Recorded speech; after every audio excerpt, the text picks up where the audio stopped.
గణతంత్ర దినోత్సవం ఈరోజు మీ అందరికీ గణతంత్ర దినోత్సవ శుభాకాంక్షలు. దీన్ని రిపబ్లిక్ డే అంటారు ఇంగ్లీష్లో. Republic day, happy republic day మీ అందరికీ. గణతంత్ర దినోత్సవం అంటే భారత రాజ్యాంగం అమల్లోకి వచ్చిన రోజు ఈరోజు. మరి భారత రాజ్యాంగాన్ని, రాజ్యాంగంలో చెప్పిన మాటలని, అందులో పేదవాళ్ళ కోసం ముఖ్యంగా పొందుపరిచిన హక్కులని, వీటన్నిటిని కూడా మేము కాపాడుతామని చెప్పే కాంగ్రెస్ పార్టీ ఇవాళ రాజ్యాంగమే కాదు, వాళ్ళు రాసిచ్చిన మేనిఫెస్టోను కూడా తుంగలో దొక్కుతా ఉన్నారు. మీకు తెలుసు, ఎన్నికలకు ముందు కాంగ్రెస్ వాళ్ళు ఎన్ని అందమైన మాటలు చెప్పిండ్రు, ఎన్ని అందమైన అబద్ధాలు చెప్పిండ్రో మీకు తెలుసు. ఇప్పుడే శ్రీమతి సబితా ఇంద్రారెడ్డి గారు, మన సబితక్క, మీకు కొన్ని విషయాలు గుర్తు చేసింది.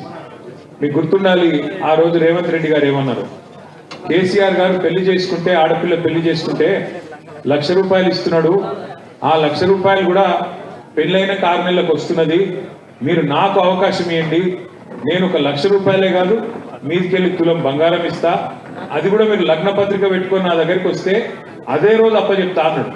మరి ఇవాళ 2 ఏళ్ళు దాటిపోయింది, 2 ఏళ్ళ 2 నెలలకు వచ్చింది. ఎవరికన్నా తులం బంగారం వచ్చిందా? పొరపాటున వచ్చిందా? నేను ముందే చెప్పిన మీకు, రంగారెడ్డిలో ఏం చెప్పినా, వికారాబాద్లో చెవిళ్ళని కూడా తిరిగి ప్రచారం చేసిన నేను, మా అక్క. అప్పుడు చెప్పిన నేను, అమ్మ వీళ్ళు బంగారం ఇచ్చే వాళ్ళు కాదు, బంగారం ఇచ్చే బాపతులు కాదు, వీళ్ళు మెడల పుసలతాడు కూడా ఎత్తుకపోతారు, మీరు శాంతిస్తే అని చెప్పిన. ఉన్నది ఎత్తుకపోయేటోళ్ళు తప్ప వీళ్ళు ఇయ్యరమ్మా అని చెప్పిన. సరే, కొంతమంది మోసపోయింది. వాస్తవం ఏంటంటే ఆశపడ్డారు. ఇప్పుడు గరీబ్ వాళ్ళు ఆశపడితే తప్పులేదు, 10,000 15,000 ఇస్తా అంటే రైతులు ఆశపడ్డారు. అట్లాగే మరి కేసీఆర్ గారు 200 2,000 చేసిండు కదా, ఈయన 4,000 చేస్తా అంటున్నాను ముసలోళ్ళు కొంతమంది ఆశపడ్డారు. మా ఆడపిల్లలు, మా ఆడబిడ్డలు 2,500 ఇస్తా నెలకంటే దేనికైనా వస్తుంది కదా, పిల్లలకు ఉప్పుకో పప్పుకో వస్తుంది కదా, నా ఆడపిల్లలు ఆశపడ్డారు. మొత్తానికి అందరూ కాంగ్రెస్ బుట్టల పడ్డందుకు ఇవాళ అందరం కలిసి బొందల పడ్డట్టు అయిపోయింది. ఇవాళ వాస్తవం ఏంటి అంటే, ఈ 2 ఏళ్లలో రేవంత్ రెడ్డి గారి ప్రభుత్వం, కాంగ్రెస్ ప్రభుత్వం ఏ ఒక్క వర్గాన్ని విడిచిపెట్టకుండా అందరినీ మోసం చేసింది. ఇక మీకు గెలిపించిన మీ ఎమ్మెల్యే ఉండే యాదయ్య గారు, మీరు నిజంగా చెప్పాలంటే నిజాయితీగా కాంగ్రెస్ వాళ్ళు ఎన్ని చెప్పినా మీరు చేవెళ్ళ నియోజకవర్గం వాళ్ళు మీరు వినలేదు. వినకుండా కేసీఆర్ మనిషి అన్నాడు అనుకుని యాదయ్య గారిని గెలిపించారు. మరి యాదయ్య గారికి ఏమైందో తెలియదు, గెలవగానే ఆయనతో పోయిండు, రేవంత్ రెడ్డి సంకల కూర్చున్నాడు. కూర్చొని ఏమైంది యాదన్న అంటే, మొన్న ఈ మధ్యన మీరు చూసుంటారు, మీ చేవెళ్ళ పక్కకే వికారాబాద్ ఉంటుంది. వికారాబాద్ నుంచి స్పీకర్ గారు ఉన్నారు. స్పీకర్ గారు యాదయ్య గారు మంచి దోస్తులు, పాతకాలం నుంచి మా అక్కకు తెలుసు. ఒకటే బండి మీద ఎక్కి తిరిగేటోళ్ళు ఇద్దరు కాంగ్రెస్ పార్టీలు ఉన్నప్పుడు.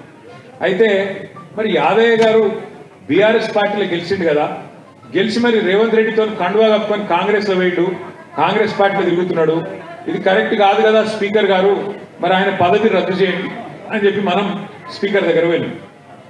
స్పీకర్ గారు ఇలా ఎట్లయిపోయిందనే పరిస్థితి, వెనకడికి మహాభారతంలో ఒక ఆయన ఉన్నాడట, పెద్ద మనిషి, ధృతరాష్ట్రుడు అని ఉన్నాడట. ఆయన పక్కకు ఆయన భార్య గాంధారి ఉంటుండే. ఈ ధృతరాష్ట్రుడు ఏంటంటే, ఆయన కళ్ళబడ్డా కూడా అన్యాయం జరుగుతుంది అని కళ్ళబడితే కూడా ఆయన కనబడనట్టు యాక్టింగ్ చేస్తున్నాడట. ఇక గాంధారామనేమో ఆమె కళ్ళకు గంతలు కట్టుకొని కూర్చుంటుండేనట. ఇలా మన స్పీకర్ గారి పరిస్థితి కూడా ఒక ధృతరాష్ట్రుడి లెక్కనే ఉన్నది. ఇప్పుడు చేవెళ్ళ 5 ఏళ్ల బుడ్డపొరగాని అడిగినా చెప్తాడు, యాదన్న ఏ పార్టీలు ఉన్నాడంటే కాంగ్రెస్లో వేయండి కదా, రేవంత్ రెడ్డి సంకల దూరిండు కదా అని చెప్తారు. కానీ వికారాబాద్ ఎమ్మెల్యే గారు, మన స్పీకర్ గారు ప్రసాద్ గారు ఏమంటారు ఎరికేనా, యాదన్న ఎక్కడ పోలే, సబితమ్మ పక్కకే ఉన్నాడు, కేసీఆర్ పార్టీలనే ఉన్నాడు అని చెప్పి స్పీకర్ గారు మొన్న తీర్పిచ్చిండు. నాకు తెలియక అడుగుతా కాంగ్రెస్ పార్టీలను, నిజంగానే మీరు మంచి చేస్తుంటే, నిజంగానే మీరు గొప్ప పనులు చేస్తుంటే, నిజంగానే మీరు చెప్పిన 6 గ్యారెంటీలు అమలయ్యింటే, నిజంగానే ఫ్రీ బస్సుతోని మహిళలందరూ ఆనందంగా ఉంటే, నిజంగానే సన్న బియ్యంతో కుటుంబాలన్నీ ఆనందంతో పరవశించిపోతుంటే, మీకు ఎన్నిక ఎదుర్కొనేందుకు ఎందుకు భయం? అవును, యాదయ్య మా పార్టీలో చేరిండు కాబట్టి రద్దు చేయండి, మళ్ళా చేవెళ్ళ ప్రజల దగ్గరికి పోతాం, ఓటు అడుగుతాం, కాంగ్రెస్ పార్టీ మంచిగా చేస్తే గెలిపిస్తారు అని చెప్పి ఎన్నికలకు పోయే ధైర్యం రేవంత్ రెడ్డికి ఎందుకు లేదు? ఎందుకంటే ఆయనకి ఎరికే. ఎందుకంటే అందరు కోపంగా ఉన్నారు. మీ చేవెళ్ళలోనే పెద్ద పెద్ద నాయకులు వచ్చారు కాంగ్రెస్ వాళ్ళు. మల్లికార్జున్ ఖార్గే గారని జాతీయ కాంగ్రెస్ పార్టీ అధ్యక్షుడు, పెద్ద మనిషి, 86-87 ఏళ్ళకు ఉంటాడు ఆ పెద్ద మనిషి. ఆ పెద్ద మనిషి కూడా చేవెళ్ళకు వచ్చిండు. వచ్చి ఏం చెప్పారు, చేవెళ్ళలో దళితులు ఎక్కువ ఉన్నారు, ఇక్కడ దళిత సామాజిక వర్గం ఎక్కువ ఉన్నది, గిరిజనులు కూడా పక్కకు పరిగిలో ఉన్నారు, వికారాబాద్లు ఉన్నారు, అటు కొడంగల్లో కూడా చాలా మంది ఉన్నారు, మేము దళితులకు గిరిజనులకు మేము మాటిస్తున్నాం, కేసీఆర్ దళిత బంధు అంట పెట్టి 10 లక్షలు ఇస్తున్నాడు, మేము 12 లక్షల రూపాయలు ఇస్తాం, అది కూడా 100 దినాలనే చాలు చేస్తాం, మీకు ఒక్కొక్క దళిత కుటుంబాన్ని పట్టుకుంటాం, మీ అందరిని పట్టుకొని మీకు గుర్తించి మీకు 12 లక్షల రూపాయలు మీ ఖాతాలు ఇస్తామని చెప్పి 3 ఏళ్ళ అధికారంలోకి వచ్చి 2 ఏళ్ళ ఎవరికన్నా 12 పైసలు ఇచ్చిండా ఒక దళిత కుటుంబానికి? 12 లక్షలు దేవుడెరుగు, 12 పైసలు ఇయ్యరు.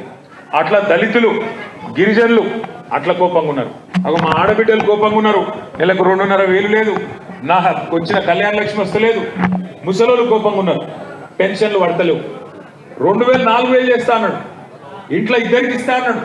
కేసీఆర్ ముసలయ్యకో ఇస్తుండు, నేను ఇద్దరికి ఇస్తా అన్నాడు. కానీ ఏం చేసిండు? గదే 2,000, ఆ 2,000 కూడా 2 నెలలకు కొట్టిండు. ఒక గంత దుర్మార్గంగా ఈరోజు ఈ ప్రభుత్వం పనిచేస్తూ ఉన్నది. ఒకటి మాత్రం వాస్తవం, అప్పుడప్పుడు అక్క బాధపడుతుంటది, అరే కేసీఆర్ గారిని ఇట్లా చూస్తే మంచిగా అనిపిస్తలేదు, కేసీఆర్ గారు అక్కడ ఉండుడేంది, ఈ మోసగాడు ఇక్కడ ఉండుడేంది అని మా అక్క అప్పుడప్పుడు అంటుంటది. కానీ కొన్ని విషయాలు తెలిసి రావాలి, తెలిసి వచ్చిందే మంచిది. ఇవాళ వాస్తవం ఏంటి అంటే రాష్ట్ర ప్రజలకు అర్థమైంది. ఎందుకంటే కేసీఆర్ గారు ఉన్నప్పుడు ఆయన మనకు తెలియకుండానే ఇల్లు చక్కబెట్టినట్టు, ఇల్లు కుటుంబ పెద్ద, ఇంటి పెద్ద మనిషి ఇల్లు ఎట్లా సగబెడతాడో మనకు తెలియకుండా, మనకు నొప్పి తెలియకుండా అట్లా కేసీఆర్ చేసిండు. కరెంటు మంచిగా చేసిండు, సాగునీరు మంచిగా చేసిండు, తాగునీరు మంచిగా చేసిండు, పేదవాళ్ళకు స్కీములు ఇచ్చిండు, కడుపులో పెట్టుకొని చూసుకున్నాడు, గరీబోళ్లను మంచిగా చూసుకున్నాడు కేసీఆర్. ఇప్పుడు జనవరి 26 ఈరోజు. కేసీఆర్ ఉన్నప్పుడు డిసెంబర్ 26 కంటే ముందే, ఒక నెల ముందే, మీరు అడగక ముందే మీ ఫోన్లన్నీ టింగు టింగు టింగు టింగు అని మోగుతుండే. ఏం పడుతుండే మీకు అప్పుడు? రైతు బంధు పడుతుండే. ఎందుకు? నాట్లేసే టైంకి రైతు బంధు మీ అకౌంట్లో పడుతుండే. ఇవాళ మరి 26 జనవరి వచ్చింది, పడ్డదా రైతు బంధు? పడ్డదా? కొన్ని బతుకమ్మ చీర పెట్టిండా? ఒకటి ఒక చిన్న రైక ముక్కనైనా పెట్టిండా? రంజాన్ తోఫా ఇచ్చిండా? క్రిస్మస్ కానుక ఇచ్చిండా? బతుకమ్మకు చీర లేదు, రంజాన్కు తోఫా లేదు, క్రిస్మస్కు కానుక లేదు, రైతుకు రైతు బంధు లేదు, ఏమిట్లా ఏం లేదు. ఏం చేసినవరా అయ్యా అంటే మనం గట్టిగా అడిగినాం అనుకో, నా మీదో కేసు పెడతాడు, కేసీఆర్ సార్ మీదో కేసు పెడతాడు, పోలీసుల ముంగట కూర్చోబెడతాడు. ఎవడు భయపడతాడు పోలీసులకు? ఇక మనము ఇంకో కథ ఉన్నదిగా, ఇక ఆయన భాషకైతే మొక్కాలి, ఆయన నోటికి మొక్కాలి. మీరు చూస్తురా టీవీలో? జర రేవంత్ రెడ్డి మాట్లాడేటప్పుడు టీవీలు బంద్ చేయరు, లేకపోతే పిల్లలు చెడిపోతారు. ఆ బూతులు ఏంది? మనకు రావా తిట్లు? మాకు రావా? కానీ ఇట్లా మాట్లాడచ్చా ఒక ముఖ్యమంత్రి? కేసీఆర్ను తిట్టుడు తప్ప ఈ 2 ఏళ్లలో ఏమన్నా అన్నాడా కేసీఆర్ ఆయనను? ఈ 2 ఏళ్లలో ఒక్కసారి ఆయన పేరు తీసిండా? మరి ఎందుకు తిడుతున్నావు కేసీఆర్ను?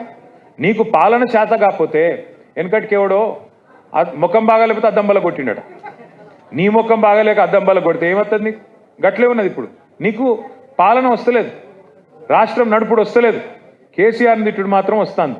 ఇక గట్టిగా మాట్లాడినావు అనుకో, మా మీద కేసులు పెట్టుడు, బూతులు తిట్టుడు, గదొక్కటే వస్తుంది. ఆయన మీరు గట్టిగా అడిగిరు అనుకో, ఏమైనా రేవంత్ రెడ్డి పటేలా మరి జనవరి 26 వచ్చింది, ఇంతవరకు రైతు బంధు దిక్కులేదు, ఏం సంగతి అంటే నీ గుడ్లు వీకి గోటీలాడుతా అంటాడు. ఏమైనా మరి మహిళలకు 2,500 ఇస్తాను, ఇంక ఇయ్యపోతే 100 రోజులు ఇస్తాను, ఏమాయ ఆడవాయ అంటే నీ పేగులు తీసి మెడలు వేసుకుంటా అంటాడు. ఇక గిట్లా మాట్లాడతాడు. ఇంక గట్టిగా అన్నావు అనుకో, నీ లాగులని తొండలు ఇచ్చి పెడతా అంటాడు. ఈ లాగుల తొండలేందో వీని బొందవి ఏం అర్థమైతలేదు మాకు. ఎవరి చేతిలో పడ్డది తెలంగాణ ఆగమైపోయిందని చెప్పి బాధ అవుతున్నది. ఇవాళ మా కొట్లాట కానీ మా ఆరాటం కానీ మా కోసం కాదు. నేను సబితక్క మేమందరం పదవులు చూసినాం, మంత్రులైన మీ దయతోని మీ ప్రేమతోని 20-25 ఏళ్ళకెళ్ళి రాజకీయాల్లో ఉన్నాం. ఒకప్పుడు ఇందిరారెడ్డి గారు, తర్వాత సబితక్క, ఇలా తమ్ముడు కార్తీక్, ఆ కుటుంబం వాళ్ళు పాపం సేవ చేస్తున్నారు. వాళ్ళకి కొత్తగా పదవులు చూసేదేం లేదు. మంత్రులైనారు, చాలా హోంమంత్రి అయింది అక్క, మొట్టమొదటి మహిళా హోంమంత్రి బహుశా భారతదేశంలోనే. అంత పెద్ద పెద్ద పదవులు కూడా అక్క చేసింది. మాకేం కొత్తగా ఏమీ అవసరం లేదు. ఇవాళ కాకపోతే అక్క ఈరోజు ఇంత 26 జనవరి రోజు కూడా మిమ్మల్ని అందరినీ తీసుకొని వచ్చి తన స్థాయికి, ఇది పెద్ద ముచ్చట కాదు, కానీ ఇక్కడికి వచ్చి కూర్చొని మీకోసం తనలాడుతుందంటే ఎందుకు? ఒక్కటే ఆరాటం. ఏ తెలంగాణనైతే మోసపోయిందో, ఏ తెలంగాణ ఆడబిడ్డలైతే మోసపోయినరో, ఏ తెలంగాణ ఆడబిడ్డలైతే ఇవాళ ఈ కాంగ్రెస్ చేతులు ఆగమైనరో వాళ్ళను మళ్ళా బాగా చేయాలంటే కేసీఆర్ను తెచ్చుకోవాలి, కేసీఆర్ గారిని ఖచ్చితంగా మళ్ళీ గెలిపించుకోవాలన్నదే ఆలోచన తప్ప వేరేది కాదు. కేసీఆర్ గారు మీకు చెప్పని పనులు చేసిండు. రైతు బంధు ఇస్తా అని చెప్పి కేసీఆర్ గారు ఓట్లు తెచ్చుకోలే, కళ్యాణ లక్ష్మి ఇస్తా అని చెప్పలే.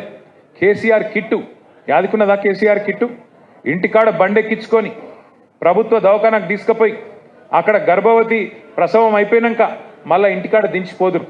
ఆడపిల్ల పుడితే 13,000, మగ పిల్లగాడు పుడితే 12,000 రూపాయలు మీ చేతిలో పెట్టిరు. నేను చెప్పేది కరెక్టేనా? మరి వాళ్ళు ఉన్నదా కేసీఆర్ కిట్టు? మరి కేసీఆర్ కిట్టువాయ్, బతుకమ్మ చీరవాయ్, ఏమిట్లా ఏమున్నది ఇవాళ? మరి గేమ్ చూసుకొని ఓటేయాలి కాంగ్రెస్ పార్టీకి.